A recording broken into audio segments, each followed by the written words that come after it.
जय गुरु जी संगत जी। गुरु जी का अनंतम अनंतम शुक्राना। गुरु जी के श्री चरणों में कोटि कोटि प्रणाम और गुरु जी की प्यारी सभी संगत को जय गुरु जी। संगत जी, आज का सत्संग बहुत सुंदर है, बहुत प्यारा है। गुरु जी की प्यारी और पुरानी संगत का सत्संग है। संगत जी, सत्संग वाकई में बहुत सुंदर है। आपके दिल को, आपकी आत्मा को जरूर टच करेगा। वैसे तो संगत जी, हर सत्संग ही बहुत प्यारा होता है, लेकिन कभी कभी संगत जी कोई सत्संग हमारी अंतरात्मा को छू जाता है। ये सत्संग वैसा ही है। गुरु जी महाराज ने अंकल को बहुत सारी ब्लेसिंग्स दी हैं, पूरे परिवार को ब्लेस किया है। संगत जी, गुरु जी महाराज ने अंकल और उनकी वाइफ को लाइफ ब्लेस की है, पूरे परिवार को कई सारी परेशानियों से बाहर निकाला है। जब आप सत्संग सुनेंगे तो आपको बहुत ब्लेसिंग्स मिलेंगी। संगत जी, आप सभी से रिक्वेस्ट करती हूँ, सत्संग अंत तक सुने, पूरे भक्ति भाव के साथ सुने और सत्संग को बिल्कुल भी अधूरा ना छोड़े। संगत जी, मुझे पूरा यकीन है कि आज के सत्संग के माध्यम से गुरु जी आप सभी को कुछ स्पेशल ब्लेसिंग्स देना चाहते हैं। आप सभी को आज वो स्पेशल ब्लेसिंग्स प्राप्त होंगी और गुरु जी का बहुत आशीर्वाद मिलेगा।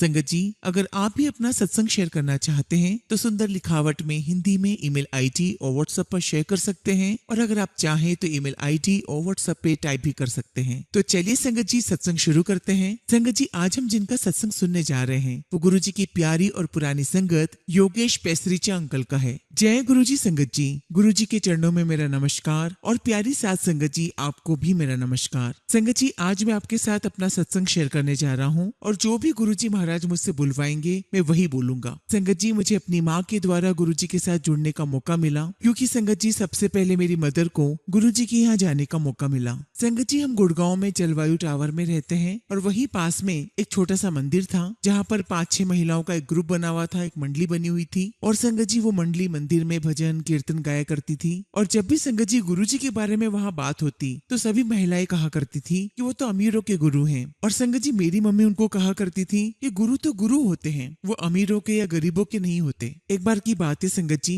जब मेरी मम्मी सत्संग में गई हुई थी और जब गुरु जी महाराज गाड़ी से उतर के आए तो संगत जी मेरी मम्मी को गुरु जी साक्षात शिव जी के रूप में चलते हुए नजर आ रहे थे। और इसीलिए संगत जी उसके बाद मेरी मम्मी मुझे कहने लगी कि राजू, तू इधर उधर भटकता रहता है, तू कहीं भी मत जा, तू सिर्फ गुरु जी के पास जाया कर, वो तो साक्षात शिव है। तो मैंने मम्मी से कहा कि ठीक है मम्मी, लेकिन संगत जी हम सभी जानते हैं कि गुरु जी की मर्जी के बिना हम वहाँ उनके पास पहुँच ही नहीं सकते। जब तक गुरु जी का बुलावा ना हो हम में से कोई भी उनके पास नहीं पहुँच सकता। और इस बीच में संगत जी मैं मम्मी को टालता रहा कि हाँ मम्मी, मैं चला जाऊंगा गुरु जी के पास। और इसी बीच संगत जी एक अश्विनी बत्रा अंकल थे, जो कि संगत जी हमारी पेंट की कंपनी में ही थे, हमारे एसोसिएट्स थे, उनके साथ हमारा ट्रेडिंग होता था। संगत जी, जैसा कि मैंने बताया आपको कि मेरी मम्मी ने गुरु जी को देखा हुआ था, वो जाया करती थी उनके पास, लेकिन मैंने गुरु जी को नहीं देखा हुआ था। तो संगत जी, जब भी अश्विन अंकल हमारे पास आते थे और मैं उनकी कार में बैठता था तो संगत जी उनकी कार की डैशबोर्ड पर गुरु जी का पर्पल चोले में एक स्वरूप लगा हुआ था। हालांकि संगत जी मुझे ये बात नहीं पता थी कि ये वही गुरु जी हैं जिनके यहाँ पर मम्मी जाने के लिए कहा करती है। अब एक्चुअली संगत जी अश्विन अंकल को जो भी गुरु जी सेवा देते थे, शायद संगत जी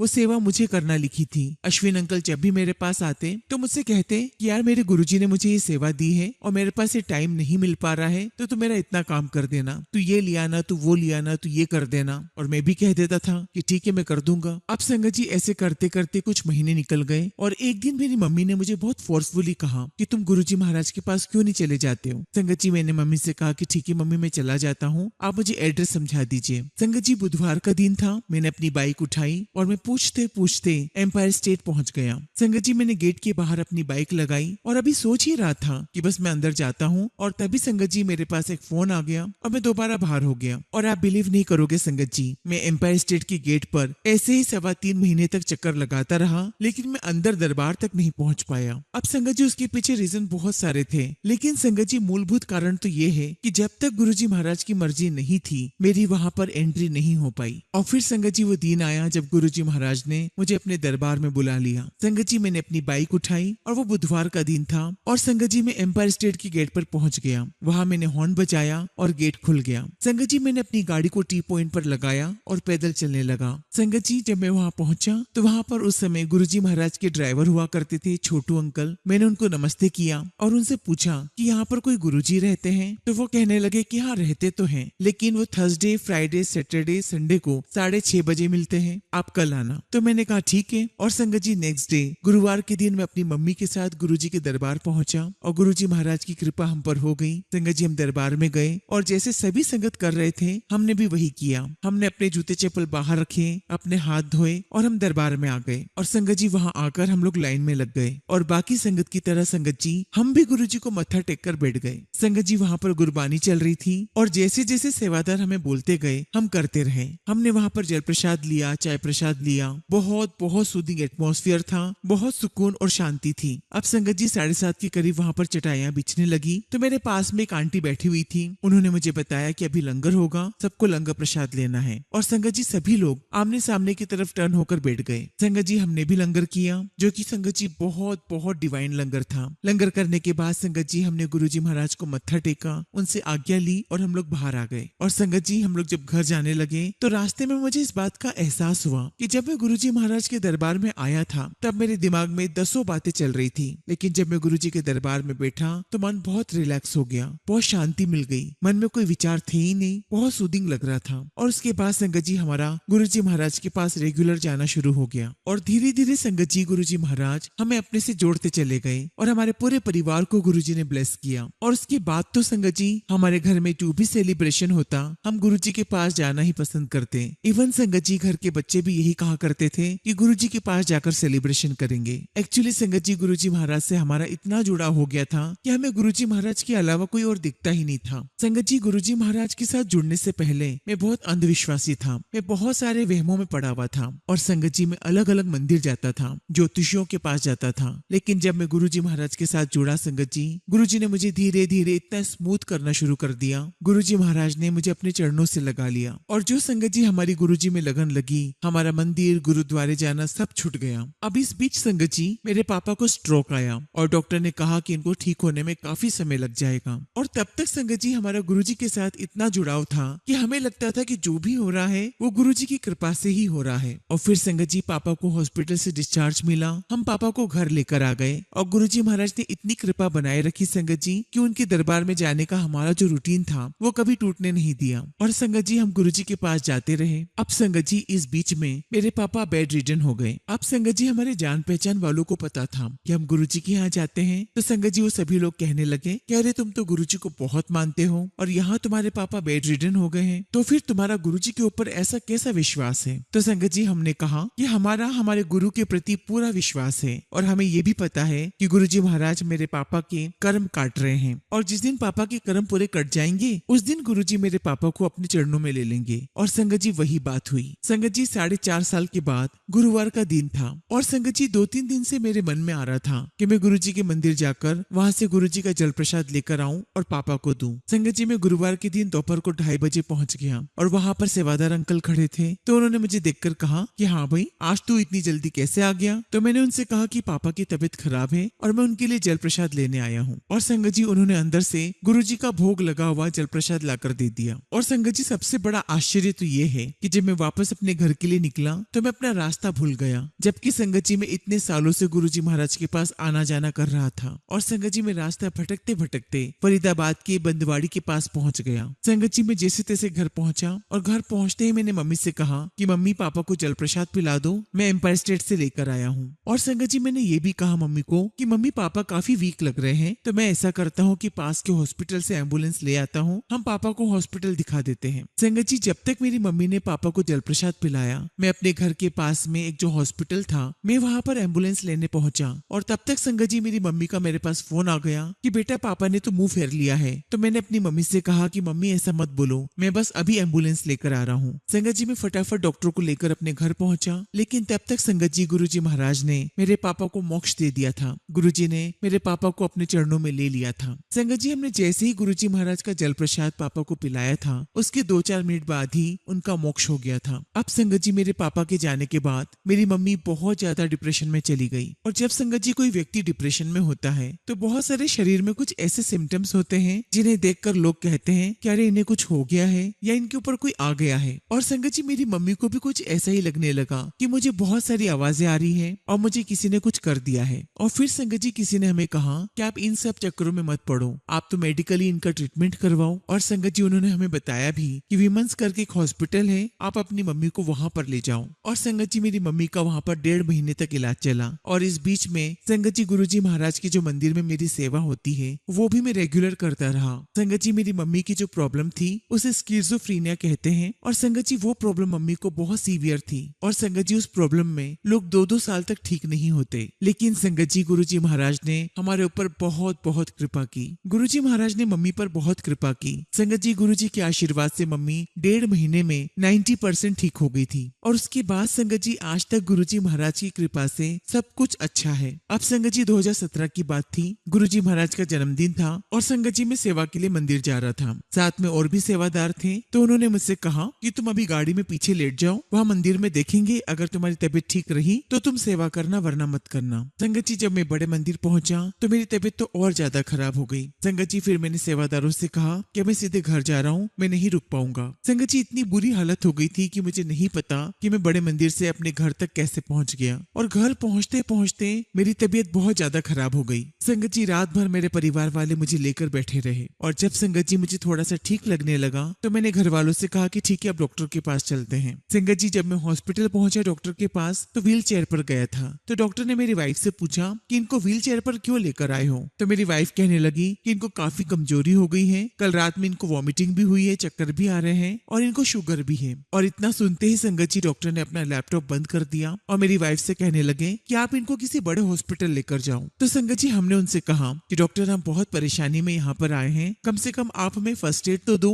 तो संगत जी उस डॉक्टर ने मुझे ड्रिप लगा दी और हमसे कहने लगे कि मैं इसके आगे कुछ नहीं कर सकता, आप बड़े हॉस्पिटल जाइए। संगत जी जब मेरी ड्रिप चल रही थी तब दोपहर के 2:30 बज रहे थे। संगत जी मेरे एक मित्र है बाबा अंकल, और वो संगत जी फैक्ट्री जाते थे। तो संगत जी उनका डेली रूटीन था कि 2-2:30 बजे जब वो घर के लिए निकलते थे तो वो अक्सर मुझे फोन करते थे, पूछते थे कि तुम कहाँ हो, क्या चल रहा है, शाम को क्या करने वाले हो। और संगत जी उसी दिन जब 2:30 बजे उनका फोन आया, खैर मेरी तो कंडीशन थी नहीं बात करने की, तो मेरी वाइफ ने उनसे बात की। तो मेरी वाइफ ने उनको बताया कि इनको मिरेकल हॉस्पिटल में एडमिट किया गया है, इनकी कल रात से बहुत तबीयत खराब है। और जब सारी कंडीशन वाइफ ने उनको बता दी तो उन्होंने कहा कि ठीक है, यही पास में आनंद सुपर स्पेशलिटी हॉस्पिटल है, मैं वहाँ पर हॉस्पिटलाइजेशन के लिए बात करता हूँ। और संगत जी उन्होंने वहाँ के किसी डॉक्टर से बात की और मेरी सारी कंडीशन बताई। तो डॉक्टर ने कहा कि आप उन्हें यहीं पर ले आओ। संगत जी यहाँ पर जैसे ही मेरी ट्रिप खत्म हुई मैं आनंद हॉस्पिटल चला गया और वहाँ जाते ही संगत जी मेरे सारे टेस्ट होना शुरू हो गए। और जब संगत जी मेरा क्रिएटिनिन का टेस्ट हुआ तो वो संगत जी 3.65 था। तो संगत जी डॉक्टर ने कहा कि हमें आपके और टेस्ट करने पड़ेंगे क्योंकि आपकी किडनी प्रॉपर फंक्शन नहीं कर रही है। उसके बाद संगत जी मेरे और भी टेस्ट हुए जिसकी रिपोर्ट संगत जी सुबह आनी थी। और जो संगत जी दूसरा टेस्ट हुआ था उसमें संगत जी मेरा क्रिएटिनिन आया 4.95। और संगत जी ये रिपोर्ट देखकर उन्होंने भी अपने हाथ खड़े कर दिए और कहने लगे कि भाई अब हम नहीं देख सकते, आप किसी और बड़े हॉस्पिटल में जाए। इस बीच में संगत जी हमारे संगत परिवार के ही हैं ब्रिगेडियर सैनी अंकल, जो संगत जी वो अब नहीं रहे। संगत जी वो डॉक्टर थे और उनसे हमारा पारिवारिक बहुत अच्छा संबंध था। संगत जी जब वो मेरे पास आए तो उन्होंने मेरी सारी रिपोर्ट्स चेक की और मुझसे कहा कि आपको जाना तो बड़े हॉस्पिटल ही पड़ेगा। और फिर संगत जी उन्होंने कोऑर्डिनेट करके पारस हॉस्पिटल में बात की और मुझे वहाँ एडमिट करवा दिया गया। अब संगत जी उस हॉस्पिटल में भी मेरे सारे टेस्ट हुए और वहाँ पर जो मेरा क्रिएटिनिन आया संगत जी वो थोड़ा और जंप हो गया, वो लगभग संगत जी 6.95 था। अब संगत जी उन्होंने मेरी रिपोर्ट्स देखी और कहा कि इनका क्रिएटिनिन बहुत ज्यादा बढ़ता जा रहा है, हम थोड़े समय वेट करेंगे और 1-2 दिन में भी अगर यही स्थिति रही तो किडनी ट्रांसप्लांट के अलावा हमारे पास कोई और रास्ता नहीं रह जाएगा। और संगत जी ये बात सुनकर घर वाले सारे बहुत डर गए थे। और संगत जी अपनी संगत में ही एक अंकल थे, उनका मेदांता हॉस्पिटल में रोबोटिक ट्रांसप्लांट हुआ था। तो संगत जी वो कहने लगे कि नहीं नहीं बिल्कुल मत घबराओ, हम बैठे हैं, हम लोग सब देख लेंगे। संगत जी मेरे करीबी जितनी भी संगत थी वो सभी लोग अपने अपने लेवल पर अलग अलग डॉक्टर से बात कर रहे थे कि कहाँ पर हम क्या अच्छा कर सकते हैं। और संगत जी सैनी अंकल तो मुझे देख ही रहे थे, वो ऑलरेडी मेडिसिन के हेड रह चुके थे। संगत जी उनके अपने सर्कल के जितने भी लोग थे, जो उनमें से काफी लोग डीन बन चुके थे, सैनी अंकल ने उनके साथ डिस्कशन किया। और संगत जी उसी डिस्कशन में पता चला कि जो डॉक्टर मुझे ट्रीट कर रहा था वो उन्हीं में से किसी एक का जूनियर निकला। अब संगत जी सैनी अंकल और उन सभी लोगों ने उस डॉक्टर से बात करी। उस डॉक्टर ने बताया कि सर इनका क्रिएटिनिन लगातार बढ़ता जा रहा है। तो उन्होंने सजेशन दिया कि अच्छा कोई बात नहीं, आप एक टेस्ट और करके देखो। अब संगत जी हमें थोड़ा ऐसा भी डाउट हो रहा था कि तो हॉस्पिटल वालों का ही सब कुछ है, तो हो सकता है इसमें ये भी कुछ हेरा फेरी करते हो। तो संगत जी हमारा जो लैब वाला था जिससे हम रेगुलर अपने टेस्ट करवाते थे, हमने उससे अपने हॉस्पिटल बुलवा लिया। और और जब 4:30 बजे हॉस्पिटल वालों ने मेरा टेस्ट लिया तो संगत जी उसी समय हमारे लैब वाले ने भी मेरा टेस्ट लिया। और जब संगत जी वो लोग सुबह 4:30 बजे दोनों ने मेरे टेस्ट लिए तब संगत जी बहुत सारे मोर बाहर आवाज कर रहे थे और संगत जी बहुत पॉजिटिविटी मिल रही थी। ऐसा लग रहा था जैसे गुरुजी महाराज मेरे साथ हों। और संगत जी वो जो टेस्ट हुआ उसमें मेरा क्रिएटिनाइन 9+ आ गया। और संगत जी रिपोर्ट देखते ही डॉक्टर ने कहा कि अब आपकी डायलिसिस स्टार्ट करनी पड़ेगी और उसके बाद किडनी ट्रांसप्लांट के बारे में आपको सोचना ही पड़ेगा। अब संगत जी सभी लोग अपने अपने लेवल पर चेक करने के लिए लग गए। और संगत जी जिन अंकल का मैंने बताया उन्होंने बताया कि कलकत्ता में इसके लिए 75 लाख रुपए लगेंगे और यहाँ पर डोनर भी हैं और डॉक्टरों की टीम भी यहीं से आएगी। संगत जी आपको मैं ये बात बताना चाहता हूँ कि मुझे ये सारी बातें नहीं पता थी। ये सारी बातें मुझे बाद में बताई गई। संगत जी मैं तो वहाँ लेटा रहता था और मेरे हाथ में संगत जी गुरुजी महाराज का लॉकेट स्वरूप हमेशा रहता था और मैं लगातार गुरुजी का मंत्र जाप करता था, गुरुजी को याद करता था। अब चूंकि संगत जी उन्होंने डायलिसिस के लिए कहा तो संगत जी डायलिसिस के लिए एक सॉकेट बनाना होता है। तो संगत जी उन्होंने कहा कि ये सॉकेट हम इनकी गर्दन के पास बनाएंगे। तो संगत जी सॉकेट मेरी गर्दन के पास बना दिया गया। अब चूंकि संगत जी डायलिसिस सैनी अंकल की प्रेजेंस में ही होना था तो जितने भी डॉक्टरों की टीम थी संगत जी सबने यही कहा कि डायलिसिस तो करना ही पड़ेगा वरना स्थिति और गंभीर हो जाएगी। अब संगत जी सब कुछ हो गया, कट भी लग गया गर्दन के पास, लेकिन डायलिसिस का जो टाइम गुरुजी महाराज ने डिसाइड किया हुआ था उसी पर होना था। और तब संगत जी मेरे साथ सब लोग होते थे। कम से कम मेरे रूम में 5 से 6 संगत होती थी। लेकिन संगत जी जिस दिन डायलिसिस होनी थी उस दिन मैं अपने रूम में अकेला था। बस मेरा एक ही फ्रेंड मेरे साथ था और शाम के 6:30 बज रहे थे। और जब संगत जी डॉक्टर ने मुझे मेडिसिन दी तो उन्होंने मुझे कहा कि योगेश डायलिसिस के लिए परमिशन मिल गई है, हमें आज ही डायलिसिस करना होगा। संगत जी मुझे ले जाया गया और जब मैं रूम में गया तो मैं बहुत डर गया। संगत जी बहुत सारे पेशेंट वहाँ पर लेटे हुए थे, किसी के हाथ में, किसी के पैर में, किसी के गर्दन पे सब लगा हुआ था। संगत जी मेरा पहला डायलिसिस बहुत मुश्किल से हुआ और संगत जी स्टार्ट के जो आधा पौना घंटा है उसमें मेरा बार बार डायलिसिस रुक जाता था क्योंकि संगत जी मैं अपने आप को प्रॉपरली उस मशीन के साथ सेट नहीं कर पा रहा था। और संगत जी जैसे तैसे करते करते मेरा पहला डायलिसिस 1.25 से 2.5 घंटे में हुआ। और जब संगत जी सुबह सारे टेस्ट हुए तो बहुत ही नॉमिनल सा पॉइंट नीचे गिरा, लगभग संगत जी 1% के करीब नीचे गिरा। तो मुझे कहा गया कि हमें डायलिसिस और भी करने पड़ सकते हैं। और इस दौरान संगत जी मैं जितने टाइम भी हॉस्पिटल में रहा, जब भी कोई संगत जी संगत रास्ते में आती थी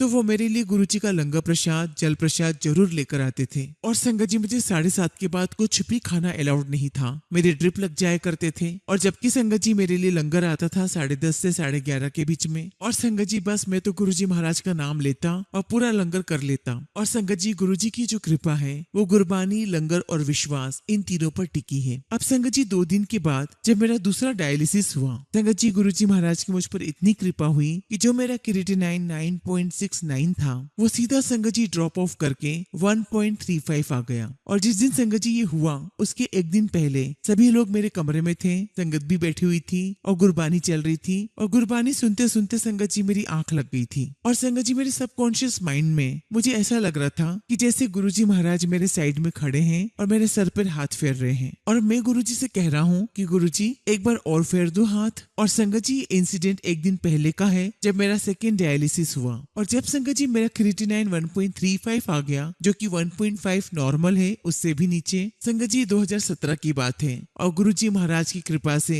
आज तक बिल्कुल वैसे ही मेंटेन है। आज 2025 चल रहा है। संगत जी डॉक्टर्स ने मुझे कहा कि योगेश तुम्हारी किडनी की बायोप्सी करनी पड़ेगी क्योंकि जो तुम्हारी प्रॉब्लम है जिसे हम रेक्टिफाई करने की कोशिश कर रहे हैं, समझने की कोशिश कर रहे हैं, अगर ये दोबारा हो गई तो ये मिनट्स नहीं लेगी, ये रीनर फेलियर हो जाएगा। इसलिए हमें किडनी का बायोप्सी टेस्ट करना पड़ेगा कि ये क्यों हुई। तो मैंने उनसे कहा कि ठीक है, अगर सैनी अंकल परमिशन देते हैं तो मैं वो भी करवा लूंगा। लेकिन संगत जी सैनी अंकल इसके फेवर में नहीं थे क्योंकि संगत जी उन्हें लग रहा था कि बायोप्सी के दौरान किडनी ब्लीड भी हो सकती है और यूरिन में ब्लड भी आ सकता था। तो संगत जी सैनी अंकल को 3-4 दिन लग गए इसकी परमिशन देने में क्योंकि संगत जी वो सारी बातें वो अपने सबऑर्डिनेट से पूछते थे। संगत जी मेरी किडनी बायोप्सी के लिए मेरी किडनी के 2 सैंपल निकाले प्रिक करके और उन्हें मेदांता हॉस्पिटल भेज दिया गया। अब संगत जी धीरे धीरे मैं वहाँ पर हॉस्पिटल में रिवाइव करना शुरू हो गया था। और जब संगत जी मेरा रिवाइवल शुरू हो गया तो डॉक्टर मेरे रूम में आए, मुझे कहने लगे कि हाँ भाई योगेश छुट्टी कब लेनी है। तो मैं उनसे कहता कि डॉक्टर साहब मुझे आज ही छुट्टी दे दो। तो डॉक्टर मुझे कहते कि योगेश हम तुम्हें कल छुट्टी देंगे, कल सुबह तुम्हें एक ड्रिप लगाएंगे और उसके बाद तुम्हें डिस्चार्ज दे देंगे। मैंने कहा ठीक है। अब जब संगत जी सुबह मुझे ड्रिप लगाई गई तो पूरे दिन भर में संगत जी मैं सिर्फ 20% ड्रिप ही अंदर ले पाया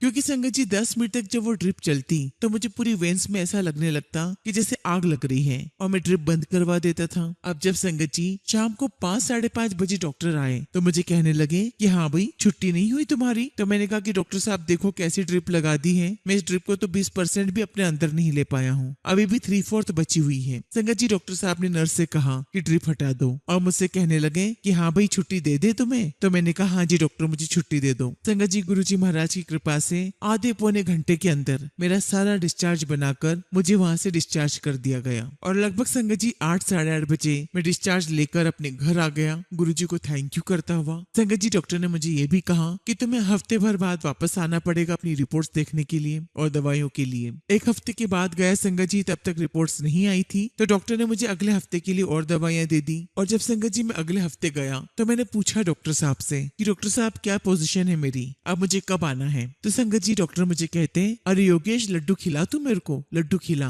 अब तुम्हें यहाँ आने की आवश्यकता नहीं है, जब मैं बुलाऊंगा तब तुम आना और अभी तुम्हारी दवाइयां मैं बंद कर रहा हूँ, तुम्हारी थोड़ी बहुत मल्टीविटामिन टेबलेट्स चलेंगी। तो मैंने कहा ठीक है। संगत जी मेरा गुरुजी के साथ और गुरुजी के लड्डू प्रसाद के साथ एक अलग ही रिश्ता है जिसे संगत जी मैं यहाँ पर शेयर तो नहीं कर सकता, लेकिन जब डॉक्टर ने मुझे ये कहा कि आप लड्डू खिलाओ तो मुझे लगा कि गुरुजी का इशारा है। और संगत जी मैं अगले दिन डॉक्टर के लिए लड्डू लेकर चला गया तो डॉक्टर मुझे कहने लगे कि अरे तुम तो वाकई में लड्डू ले आए। और उसके बाद संगत जी मैं हर 10 दिन में डॉक्टर के पास चला जाता और कहता कि डॉक्टर साहब मेरी रिपोर्ट आ गई। तो डॉक्टर साहब मुझे कहने लगे कि जिस डिपार्टमेंट से आपकी रिपोर्ट आने वाली है उनसे हमारा कुछ इश्यू चल रहा है। उन्होंने कहा कि हमारा मेदांता के साथ कुछ डिस्प्यूट चल रहा है, इसीलिए वो किसी की भी रिपोर्ट रिलीव नहीं कर रहे हैं। तो आप एक काम करो, आप हमसे स्लिप ले जाओ और मेदांता हॉस्पिटल से अपनी रिपोर्ट डायरेक्ट ले लो। अब संगत जी मैं अपना जुगाड़ लगाकर उस डिपार्टमेंट में पहुंच गया। एक्चुअली संगत जी मुझे रिपोर्ट के साथ साथ स्लाइड भी चाहिए थी, जो स्लाइड उन्होंने मेरी ली थी, क्योंकि संगत जी वो स्लाइड मुझे कहीं और भी भेजनी थी।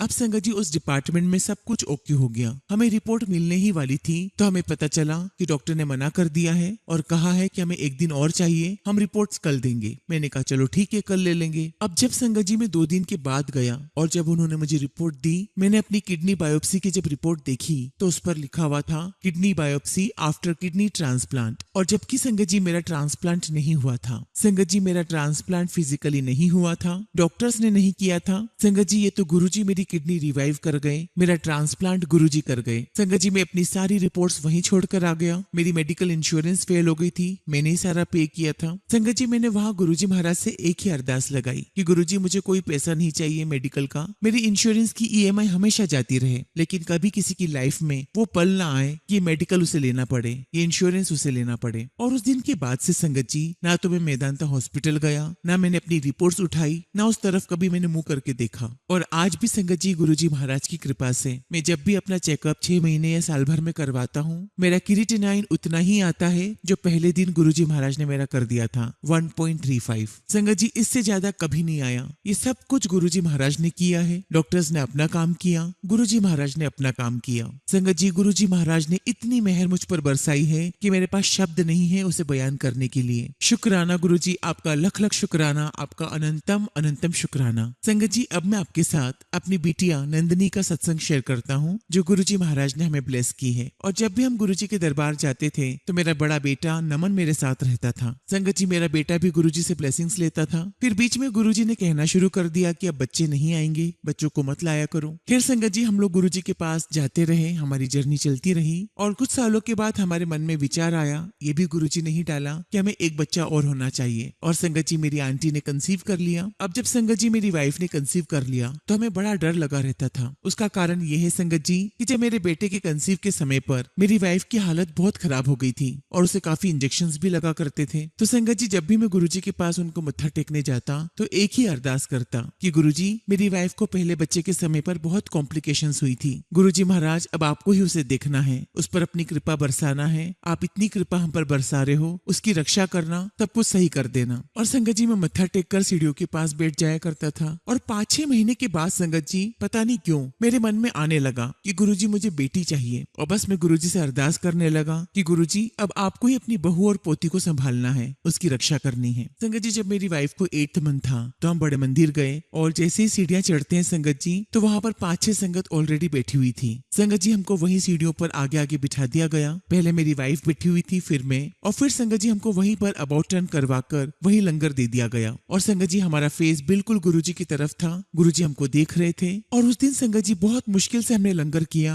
पता नहीं संगत जी उस दिन गुरुजी ने हमें क्या ब्लेस किया। खैर संगत जी हमने लंगर लिया। लंगर लेने के बाद आज्ञा लेकर हम घर आ गए और ये रूटीन संगत जी हमारा चलता रहा। अब संगत जी 14 फरवरी को गुरुजी महाराज ने हमें बिटिया ब्लेस की और संगत जी हम लोग बहुत खुश थे, बहुत एक्साइटेड थे कि बस फटाफट 40 दिन हो और हम अपनी बिटिया को गुरुजी के पास लेकर जाए। संगत जी जैसे ही 40 दिन हुए तो मम्मी पापा, मैं, मेरी वाइफ और बेटी को हम लेकर गुरुजी के पास एम्पायर स्टेट गए और हमने गुरुजी के चरणों में बिटिया को रख दिया। संगत जी हम गुरुजी के सामने ज्यादा तो नहीं बोल पाते थे, पर उस दिन संगत जी हमने सिर्फ इतना कहा कि गुरुजी इसका नाम रखना है। तो गुरुजी ने मुझे कहा, हाँ तो फिर 10 कुड़ी है कि मुंडा। संगत जी मैं गुरुजी की तरफ देखूं, फिर अपनी बच्ची की तरफ देखूं, क्योंकि संगत जी उसने फ्रॉक पहनी हुई थी। मैं मन में सोचूं कि गुरुजी इसने फ्रॉक पहनी हुई है। और तब गुरुजी ने फिर कहा, हाँ तो फिर 10 कुड़ी है कि मुंडा। संगत जी मुझसे कुछ बोला नहीं गया और तब गुरुजी महाराज ने खुद ही स्टैंप लगा दी, हाँ तो कुड़ी है ना। मैंने कहा हाँ जी। तो गुरुजी कहने लगे, अच्छा तो फिर ले आंदे रहो, एनु ना रखांगे 80। मैंने कहा ठीक है गुरुजी। अब संगत जी हम गुरुजी के पास जाते रहे। फरवरी का मंथ निकल गया, मार्च निकल गया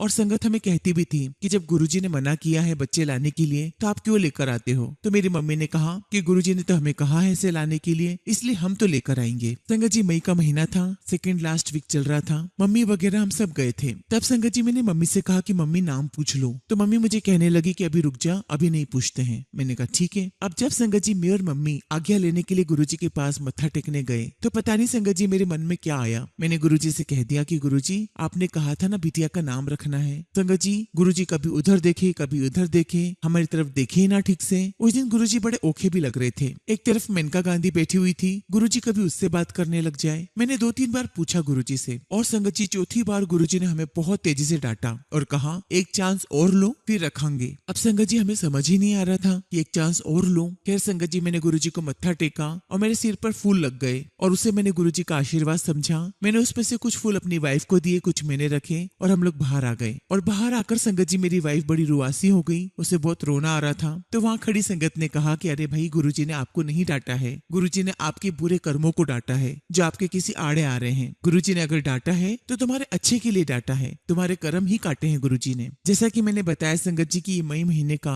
लास्ट वीक था और उसके बाद तो संगत जी 31 मई आ गया, जो कि हम सभी के लिए बहुत दर्दनाक दिन था। एक दिन एक संगत का घर पर फोन आया कि सारे लोग जाप करो, गुरुजी की तबीयत बहुत खराब है, गुरुजी हॉस्पिटल में है। और फिर संगत जी एक फोन और आया और कहा गया कि गुरुजी ने चोला छोड़ दिया है। संगत जी उस वक्त तो ऐसा लगा जैसे किसी ने हमारे पैरों तले जमीन खींच दी हो। और संगत जी हम इसी दुख में थे कि अब हम क्या करेंगे, अब हम कहाँ बैठेंगे, कुछ भी परेशानी होगी तो हम किसके पास जाएंगे। और संगत जी उसके बाद बहुत बहुत मुश्किल रही अपने आप को संभालने में। खैर संगत जी जैसे जैसे समय बीतता चला गया हमें बात समझ में आ गई कि हमारा जो गुरुजी महाराज के साथ जो संबंध है वो आत्मा का है। उसके बाद संगत जी गुरुजी महाराज ने हमें कई रूपों में कई तरीके से ब्लेस किया, ड्रीम दर्शन दिए, फिजिकल फॉर्म में भी दर्शन दिए और ये हमारी जर्नी चलती रही। और उसके बाद संगत जी एक दिन मेरी मम्मी बहुत ज्यादा बीमार हो गई, उनकी भी किडनी फेल हो गई थी और उनकी कंडीशन इतनी क्रिटिकल हो गई थी कि उन्हें वेंटिलेटर पर डाला गया था। लेकिन संगत जी मैं अपना हर काम गुरुजी का नाम लेकर कर रहा था और गुरुजी से अरदास भी कर रहा था कि गुरुजी अब आपको ही देखना है। संगत जी उस समय भी मेरे साथ सारा संगत परिवार था।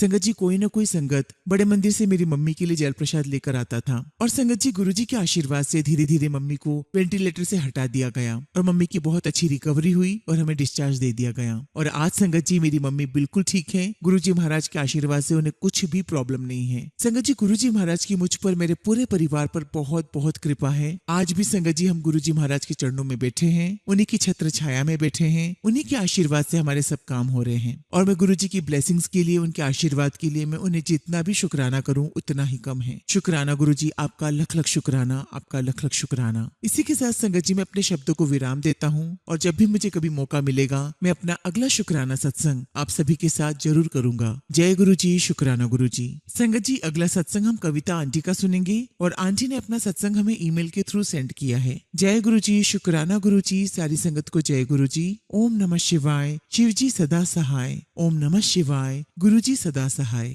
मेरी प्यारी सभी संगत को जय गुरुजी। संगत जी आज ही मेरा दूसरा शुक्राना सत्संग है और मुझे अभी भी इस बात का नॉलेज नहीं है कि सत्संग कैसे करते हैं। अगर मुझसे कुछ भी गलती हो जाए तो साथ संगत जी मुझे माफ करना, गुरुजी महाराज मुझे माफ करना। संगत जी मैं अपने गुरुपा का जितना भी शुक्राना करूं उतना ही कम है। संगत जी मुझे गुरुपा ने बहुत बहुत संभाला है। संगत जी मेरे हस्बैंड को सीने में बहुत दर्द हो रहा था। संगत जी हम उनको हॉस्पिटल लेकर गए, वहाँ सारे टेस्ट हुए और हमने वहाँ पर डॉक्टर हेमंत कालरा को दिखाया। संगत जी, मैंने घर से निकलने से पहले गुरुजी से अरदास की और कहा कि गुरुजी आप मेरे साथ चलो, मेरे हस्बैंड को कुछ भी नहीं होना चाहिए, उनको कोई बीमारी नहीं निकलनी चाहिए। और ऐसा कहकर संगत जी जब मैं अपने हस्बैंड को हॉस्पिटल ले जा रही थी तो मुझे रास्ते में बटरफ्लाई के दर्शन हुए। और संगत जी, ये देखकर मैं बहुत खुश हो गई कि गुरुपा ने मुझे दर्शन दिए हैं और मैं समझ गई कि गुरुजी मेरे साथ हैं, अब सब कुछ ठीक होगा। और संगत जी, ऐसा ही हुआ। जब हम डॉक्टर के पास गए तो डॉक्टर ने कहा कि ये कोई बड़ी परेशानी नहीं है, ये सर्वाइकल की परेशानी भी हो सकती है। और डॉक्टर ने फिर ये भी कहा कि आप अपनी तसल्ली के लिए एक टेस्ट और करवा लो, वैसे कुछ निकलेगा नहीं। संगत जी, मुझे तो ऐसा लग रहा था कि जैसे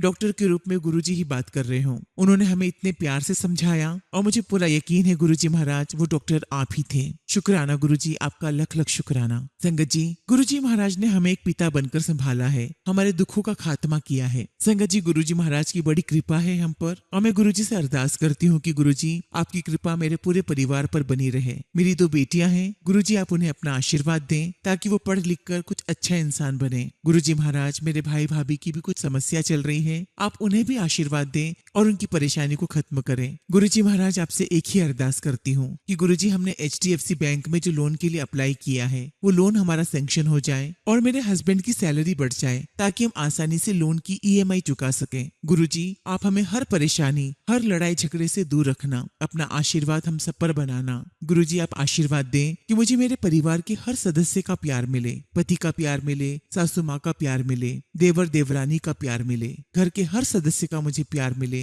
हमारे घर में सुख शांति हो। गुरुजी आपका हर पल का शुक्राना, हर सांस का शुक्राना। गुरुजी आपने जो कुछ भी दिया उसका शुक्राना, जो नहीं दिया उसका भी शुक्राना। इसी के साथ संगत जी मैं अपने शब्दों को विराम देती हूँ और बहुत जल्दी गुरुजी के आशीर्वाद से अपना अगला शुक्राना सत्संग आप सभी के साथ शेयर करूंगी। जय गुरुजी, शुक्राना गुरुजी। संगत जी, अगला सत्संग हम दिल्ली से रश्मि ढाका आंटी का सुनेंगे और आंटी ने अपना सत्संग हमें ईमेल के थ्रू सेंड किया है। जय गुरुजी, शुक्राना गुरुजी। सारी संगत को जय गुरुजी। ओम नमः शिवाय। शिवजी सदा सहाय। ओम नमः शिवाय। गुरुजी सदा सहाय। संगत जी, मैं गुरुजी की बेटी दिल्ली से अपना शुक्राना सत्संग आप सबके साथ शेयर कर रही हूँ। संगत जी, अभी कुछ समय पहले मेरे गले में काफी दर्द रहता था। संगत जी, मैं डॉक्टर से दवाई भी ले रही थी पर मुझे कोई आराम नहीं आ रहा था। ऐसा संगत जी 2 महीने तक चलता रहा। फिर संगत जी मेरे गले का दर्द काफी बढ़ गया तो मैंने गले का अल्ट्रासाउंड करवाया जिसमें संगत जी गले में कैंसर का शक लग रहा था। संगत जी मैं बहुत डर चुकी थी। मैंने गुरुजी से अरदास की कि गुरुजी